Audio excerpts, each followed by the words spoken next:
we are a design and fabrication focused team. I've been maintaining an engineering notebook since day one in April. It taught me about technical writing. A big piece of it is our strategic plan, and a major part of that is making robotics tutorial videos for the community. We use our engineering notebook to document our engineering design process. For each of our assemblies, we first identify a problem that needs to be solved and then develop solutions that are tested and evaluated using the scientific method. Any improvements are made until set criteria is met. To do the design cycle, we use several key mathematical concepts. As a means of odometry, we use the inertial measurement unit to help with the navigation of the robots. We use the double integration to solve for the velocity and the displacement of the robot. On a different topic, we've also reached out to the video production and sensor manufacturing community, and Nick over here can talk more about it. We've reached out to sensor manufacturer Adafruit in order to learn about sensor characterization so that we can characterize our own. We also reached out to creator of the first wiki, Ward Cunningham, who's an electronics hobbyist, to learn how he uses his sensors as well as about his software career. On the video purchase side of things, we reached out to Ben News. Ben creates for professional videos for a living. Along with that, we reached out to Mike Matera from Autodesk. And along with that, we reached out to 12 Automatic TV, TVC TV, and experienced what it was like to work in a studio. On our YouTube channel, we've created various videos on different topics, including limit switches, Git, computer-aided drawings, or CAD, and manufacturing. This has allowed us to, the main purpose of this was to kind of show other FTC teams about these complex topics. Here's some of these statistics for our YouTube channel. We also had some good interactions in the comment sections helping provide information and answer questions. So as a team, we got the chance to go visit Vernier, a local sensor manufacturing company, and talk to David Vernier about sensor characterization, manufacturing, how he would use sensors on a robot. The core part of our robot this year is the Octane wheel drive. This is very unique because it's rather common at FRC. However, they have the use of What do you say, what pneumatics. kind of drive? Are you? Octane, sorry, I just said it. Octane wheel drive. This is pretty common at FRC. However, they have the use of pneumatics in a wider space. It was an interesting design challenge to try and fit it down into such a small space. Mecanum wheels lack traction, and traction wheels lack mobility, and we knew from experience as well as the challenge teaser that both would be important, so the Octacanum drive is a unique solution to this problem.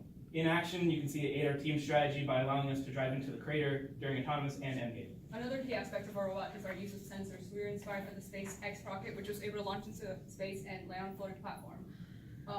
This was only possible using sensors, which inspired us to focus on the control aspects of our robot.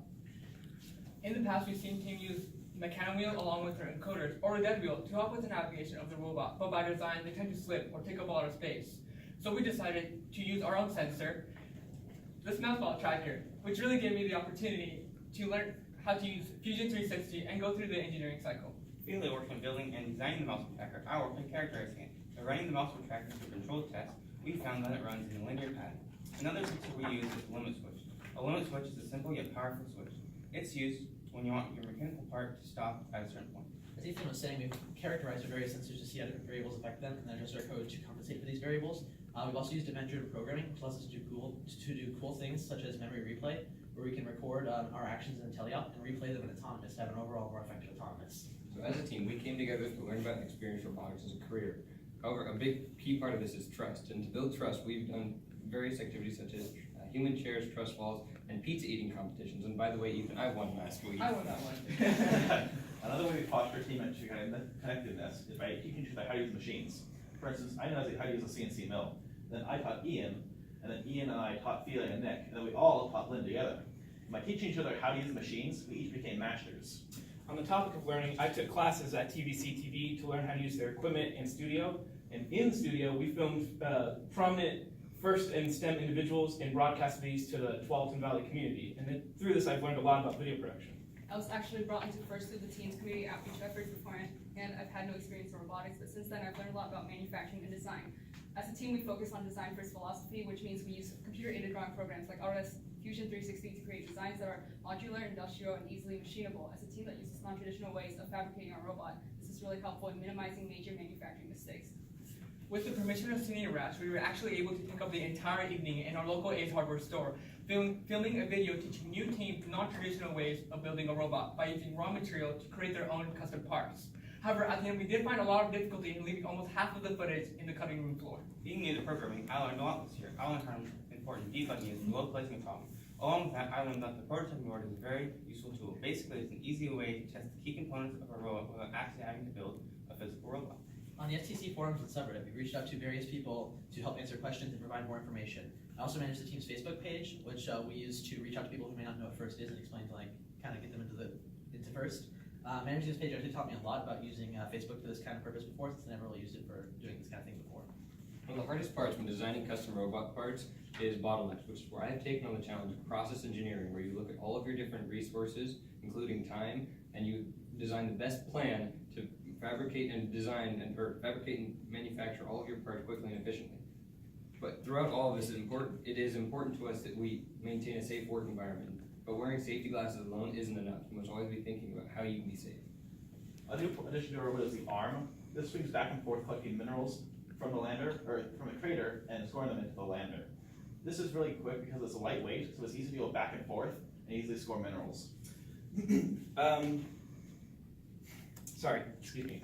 So for our sensors, I created schematics using Autodesk Eagle, which has taught me about schematic making, and we use these schematics as a means of debugging and setting up our sensors. On the subject of personal learning, I've learned a lot about the workflow of a professional engineer from joining this team. We implement agile project development as well as version control. Something else I've gained exposure to is sensors and characterization, which we like to talk more about. In terms of sensor characterization, we've had some navigation problems. As we recorded the values of the inertial measurement unit, took the integration to find the displacement of the robot, we ran into errors as they tended to accumulate exponentially. Circling back to videos, acting and speaking in public can be very difficult, so I learned it's extremely useful to use a script. And whenever you're editing a video, once you add in the audio and the video and all the little pieces in between, it can be difficult to take pieces out of that video. However, it's an extremely useful skill to learn. I personally worked on a video about wireless debugging, which is a really useful technique that allows you to run through your code step by step and see the states of your variables while your code is running. We made this video primarily to teach other FTC teams about this useful topic, since we hadn't seen much information out there before. I also organized a CAN drive to help raise money for the team. We've done 4 of these events so far and raised over $600.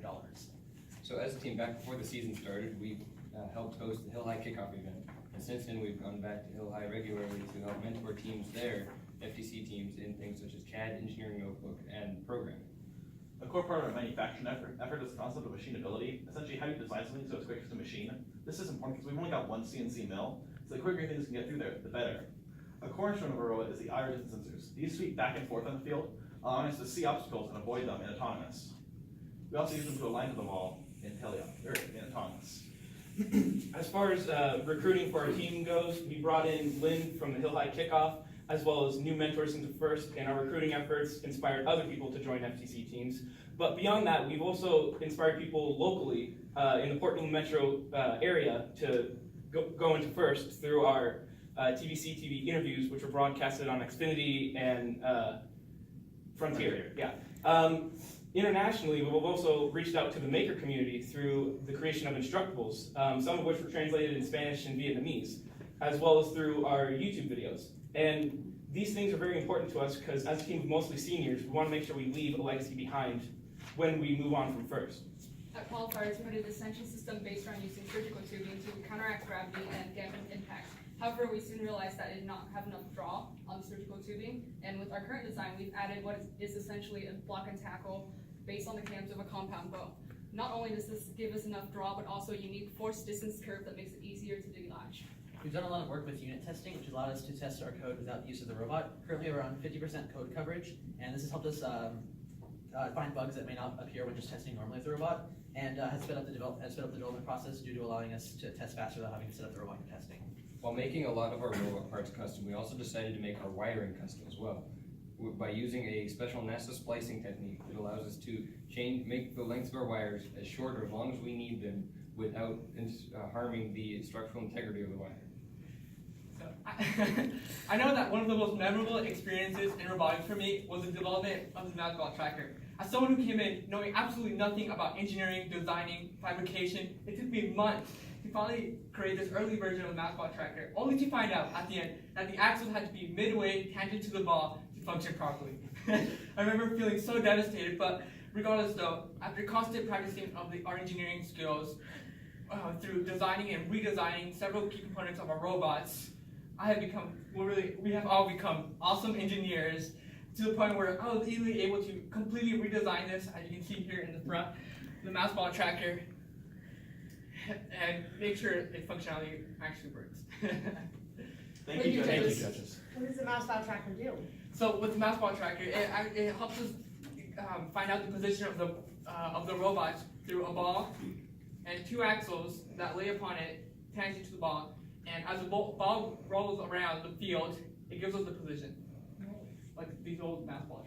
Yeah, that's pretty cool. Can you tell me a little bit about your fundraising? You talked about raising $600. Yeah, so we did so essentially we'd go to people, different like family members throughout the team and collect cans, and then go to a bottle center to return them for the 10-cent deposit. And this allowed us to raise over $600. We usually did it monthly, and we've done 4 of them so far. And yeah, that raised a good chunk of money. Because at first we thought like it wouldn't really raise much money, but like it's kind of surprising like how many cans people have saved up and like how much money they can like bring in over time.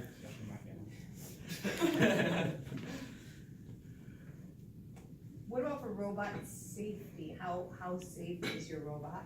We like to think our robot is quite safe. We don't, as far as pinching points, like, unless you're like really trying to get hurt, it's gonna be fairly difficult. As you can see, like, we've got, most of our pinch points, like gears and such would be in here, but there's not a whole lot of area to get in there. Like, you can kind of if you're really trying, but Right. I'm trying to get my fingers in. Yeah, another place, the shock tubes, these actually have elastic, surgical tubing in them that we stretch out pretty far. So we put the PVC pipe around it so that it won't, if it goes, it won't go everywhere, it'll just stay contained in the pipe. One of the biggest concerns with that is because we've got about 2.5 inches of surgical tubing, we're stretching over that entire length. Yeah. We don't want it to explode and hurt other people or our robot. Yeah. So we've contained it within there, so if that 2.5 inches does explode, being under a high amount of tension and torque, it won't go anywhere. Oh, sorry. Do you have an example of how your team demonstrated gracious professionalism this season? Well, for instance, one of the people we actually interviewed at TVC-TV was, well actually 2 of them were FTC teams, Overcharged and Revamped. And we figured that it would be a good opportunity for them to kind of get their name out there in the Portland metro area while also sort of, teaching, getting their insight as such high-level teams and, bringing them first. And also, we've created a little button game that we talked about. So one of the things we did for this competition actually that we're going to be showing off more tomorrow is a button game that's kind of based off the game Minecraft. So essentially we have buttons with different crafting materials on them, and we're going to hand them out to all the kids at the event, and they can essentially work together with the other people who have the buttons to try and like craft different items from Minecraft, so like a pickaxe or something. Yeah. And So if you have the right materials, then you can find everyone else that has, like, so let's say I'm making a sword, and the recipe for a Minecraft sword is 2 of your material and a stick. If I go out and find, if I'm a stick, if I find 2 material, I can take it to an awesome nerd. It's got a crafting table button, and exchange it, like, stand there as a sword and get exchanged for a prize. the idea behind it was just to get people, out there interacting with each other, working together to get some nice prizes. So it's just a way to make sure that people are, enjoying themselves at the state competition, because there's so many teams from all over the place with such cool ideas, Right. You gotta get involved, right? That's good community building. Yeah, exactly. How do you protect your robot when it drops? When it hangs on and drops, like what's protecting it the Did I talk most? about the dropping system? This might be better if you come and pull this Oh, yourself. sure. Yeah. But, so what essentially is we have this surgical tubing tension to our Okay, yeah, one more minute, sorry. Yeah. latching arm, and when it drops, just try and try.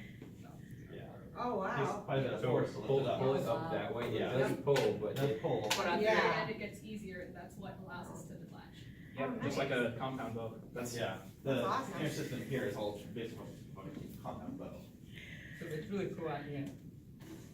You hear this nice snap. Oh, yeah. And then when it drops though, what protect does this protect it from the other? Or is No, that just that's a just- stand? That's just a stand, okay. Clock's just there for a second. Yeah. Okay. Our wheel assembly is sturdy enough to take the blow, and then also with how much we, dampen the yeah, the forces. surgical tubing dampens the force. Oh, nice. It comes down with a bang, Yep. but not to the point where it Harms harms anything. anything. It drops that. And when we designed these robots, not robots, these parts for the robot, we used Fusion 360, which has a stress testing and analysis function in it that Oh, wow. allowed us to verify that we could put an immense amount of force on these pieces in different angles Yeah. without it breaking. Well, good luck getting points Okay. today. Thank you so